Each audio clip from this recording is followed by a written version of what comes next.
Hello दोस्तों, स्वागत है आपका आपका दुनिया में। मैं संजय। दोस्तों आज की वीडियो में लोग बात करने वाले हैं वज्रेक्स एक्सचेंज के नेटिव टोकन WRX टोकन के बारे में। WRX टोकन जिन लोगों ने बाई करके रखा हुआ है, क्या उनको यहाँ पे सेल कर देना चाहिए कि अभी होल्ड करना चाहिए, और जिन लोगों ने अभी बाई करके नहीं रखा है तो ये सही समय है WRX टोकन को बाई करने का। इन सब के बारे में आज की वीडियो में बात करने वाले थे। वीडियो को पूरा जो देख लीजिएगा। अगर आप लोग WRX टोकन बाई करने की सोच रहे हैं या WRX टोकन होल्ड करके रखे हुए हैं। WRX टोकन 350 रैंक पे है, 14 रुपये 37 पैसे करीब चल रहा है जब मैं वीडियो रिकॉर्ड कर रहा हूँ। इसका टोटल सप्लाई 1 बिलियन के करीब का है, जिसमें से 38% के करीब का अभी मार्केट में आ चुका है। इसका ऑल टाइम हाई की बात करेंगे, इसका ऑल टाइम हाई 300 रुपये करीब गया था 2021 में अप्रैल महीने में, और इसका प्राइस अगर आप दिसंबर महीने 2020 में देखेंगे तो 5-6 रुपये करीब चला था। तो वहां से अच्छे खासे लेवल पे पंप हुआ था। इस कॉइन में भी लोगों ने अच्छे खासे लेवल पे पैसा बनाया। अब इस 2021 के पंप के बाद इसका प्राइस लगातार भागों में नीचे ही जा रहा है। उसके बाद इसके प्राइस में कोई खास मूवमेंट नहीं देखने को मिला। तो इसके पीछे कारण क्या है वो सभी मैं आप सभी को बताना चाहूंगा। सबसे पहला जो दोस्तों, अपने इंडियन गवर्नमेंट की तरफ से 30% टैक्स और 1% TDS लगाने की बात कही गई। ये जब रूल आया तो उसके बाद बहुत सारे लोगों ने क्रिप्टो ट्रेडिंग ही छोड़ दी, और बहुत सारे लोगों ने ट्रेडिंग अगर कंटिन्यू रखा है तो उसको इंटरनेशनल एक्सचेंज पे या डिसेंट्रलाइज एक्सचेंज पे स्टार्ट कर दिए।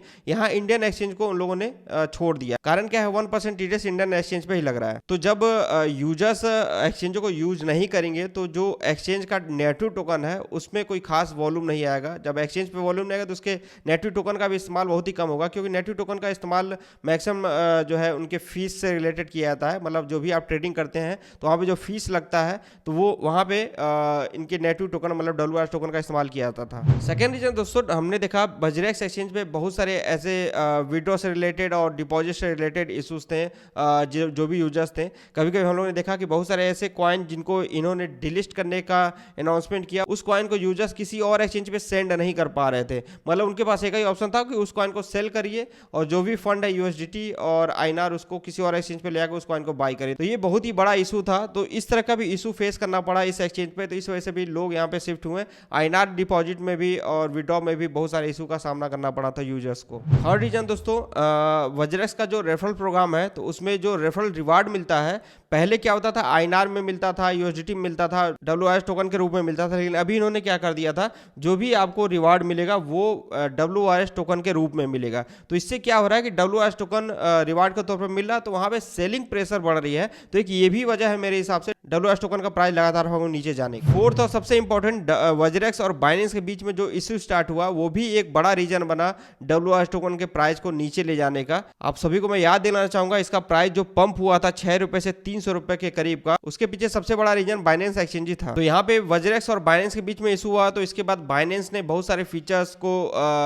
वज्रेक्स को देना बंद कर दिया। जैसे कि हम लोग पहले क्या होता था कि वज्रेक्स एक्सचेंज से बाइनेंस एक्सचेंज पे और बाइनेंस एक्सचेंज पे वज्रेक्स एक्सचेंज पे 0 फीस में कॉइन को सेंड और रिसीव कर लेते थे। लेकिन इस फीचर्स को बाइनेंस ने क्लोज कर दिया। उसके बाद बाइनेंस ने जो वॉलेट सर्विस दिया था वज्रेक्स को, उसको भी देना बंद कर दिया, और भी बहुत सारे जो फीचर्स है उसको क्लोज कर दिया। तो इन सब कारण की वजह से वज्रेक्स टोकन लगातार भागों में नीचे ही जा रहा है। अब यहाँ से हम आगे क्या उम्मीद कर सकते हैं, तो दोस्तों आप सभी को मैं बताना चाहूंगा, आज के डेट में भी अगर आप टॉप 3 क्रिप्टो एक्सचेंज इंडिया में ढूंढेंगे तो वहां पे आप सभी को वज्रेक्स एक्सचेंज का नाम देखने को मिलेगा। और इन फ्यूचर कभी भी क्रिप्टो एडॉप्शन से रिलेटेड या क्रिप्टो टैक्स से रिलेटेड कोई भी पॉजिटिव न्यूज निकल के आता है तो वो वज्रेक्स एक्सचेंज और वज्रेक्स एक्सचेंज का जो नेटिव टोकन है उसके प्राइस पे इफेक्ट डालेगा ही डालेगा। सेकंड, निश्चल सेठी की तरफ से कोई भी वज्रेक्स एक्सचेंज से रिलेटेड या वज्रेक्स टोकन से रिलेटेड कोई भी ट्वीट नहीं करना। और यहाँ पे जो इनका ब्लॉग है वो भी अगर आप देखेंगे तो बहुत ही दिन पहले का ही अपडेट है। तो इस पे इनको अपडेट देना स्टार्ट कर देना चाहिए, कुछ नया लेके आना चाहिए। और जो भी यूजर्स को यहाँ पे साइन अप से रिलेटेड या विड्रॉ से रिलेटेड, डिपॉजिट से रिलेटेड प्रॉब्लम आ रही है, इस तरह के इशू आ रहे हैं, तो उसको सॉल्व करना चाहिए। देखिए, क्रिप्टो टैक्स लगने के बावजूद भी बहुत सारे ऐसे लोग हैं जो कि ट्रेडिंग करना चाह रहे हैं, इंडियन एक्सचेंज पे ही ट्रेडिंग करना चाह रहे हैं, भले ही 1% TDS उनको देना पड़ रहा है। लेकिन क्या हो रहा है कि जो इंडियन एक्सचेंज है उनमें बहुत सारे प्रॉब्लम को उन लोगों को फेस करना पड़ रहा है। तो इन सब प्रॉब्लम को जल्द से जल्द सॉल्व करना चाहिए, जिससे कि यहाँ पे यूजर्स आके ट्रेडिंग करें, जिससे कि एक्सचेंज को भी इससे फायदा मिले और साथ में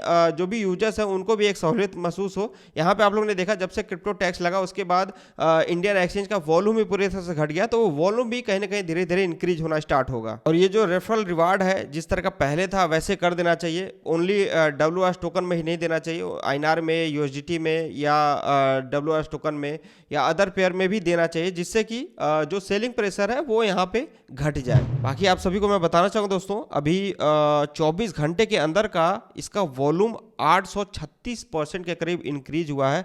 तो ये नोटिस करने वाली बात है, बहुत ही दिनों बाद ऐसा देखने को मिला है। और आपको ये भी बताना चाहूँगा जो WRS टोकन का लार्जेस्ट होल्डिंग एड्रेस है, लगभग 18.26% करीब इस एड्रेस पे होल्डिंग होती है। तो इसका अगर आप देखेंगे तो मई महीने में 2022 में जब डंप आया था उसके बाद से इस एड्रेस पे WRS टोकन का बैलेंस इंक्रीज हुआ है। तो ये कहीं ना कहीं दर्शाता है कि इस एड्रेस पे WRS टोकन ऐड किया गया है जब से नीचे गया है। और इसके चार्ट को देखेंगे तो चार्ट में आपको दिखाएगा मई महीने में, जो मैंने आपको बताया मई महीने से यहाँ पे इस एड्रेस पे WRS टोकन यहाँ पे ऐड किया गया है।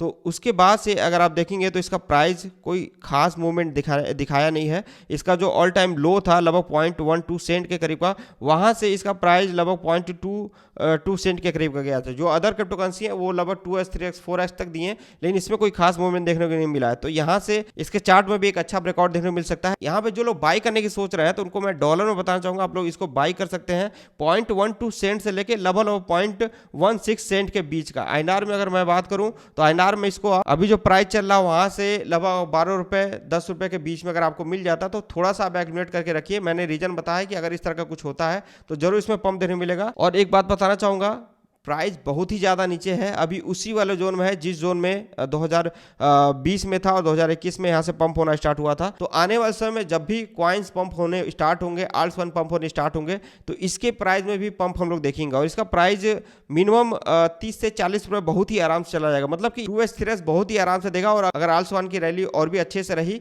तो हम लोग इसको 50 रुपये से 60 रुपये 70 रुपये तक भी जाते हुए देख सकते हैं। एक चीज़ ध्यान दीजिएगा, इसका प्राइस जो इसका ऑल टाइम हाई है वहाँ तक जाना मुश्किल है। कारण क्या है, इसके साथ था बाइनेंस एक्सचेंज। तो बाइनेंस एक्सचेंज अभी इससे कहीं ना कहीं पूरी तरह से नाता तोड़ लिया है, तो यहाँ पे वहां तक जाना मुश्किल है, लेकिन हम इसके प्राइस को यहाँ से 50-60 रुपए तक जाते हुए देख सकते हैं। तो ये सब अपडेट दोस्तों WRS टोकन से रिलेटेड। इसके अलावा भी अगर आपको कोई कंफ्यूजन है तो आप कमेंट करिएगा, मैं उसके ऊपर एक वीडियो बना दूंगा। आपने अगर WRS टोकन बाय करके रखा है तो उसकी बाइंग प्राइस क्या है ये भी आप कमेंट करिएगा। बाकी इस वीडियो में इतना ही। जय हिंद।